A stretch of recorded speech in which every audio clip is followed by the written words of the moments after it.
mana wiilkaygii qaadirkay isiiyayow waadigan qaan gaadhay oo qunu istaagay qaybo murtidu waa qaaliya tayda meel ku qoro dhagtaadu ha qabato qalbigaaga ha u degtaa hooyo qowlkii ilaahiyo quraanka baro oo qaali noqo diinta garanaya qodob walbaba qalluhu waa leeyda qaadicu salaad ha noqon oo qabriga iyo eelku qalbigaaga yay ka bixin waa sidaad sheegtay kamana bixis buuga iyo qalinka qaado dadaal ku qabo waxbarasho waa qaali bulshaday qabiyo u tirtaa qorshaha noloshaada iyo qoyska dhabu ogow khamarji baxroobay saaxiibu qalqaal ha noqon qadaadkoo la xiirto quruxiyaanu kaaga dhigin qaranka iyo ciidda waddankeena qaaliga ah naftaada u qisaaso dhiigaagu ha u qabteen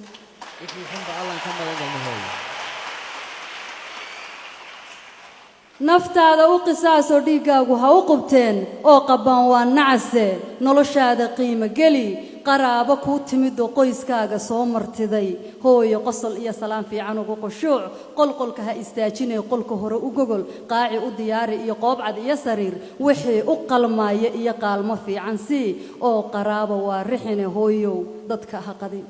intaasi waa inta adigu dhaqday hooyo marnaba laga maqan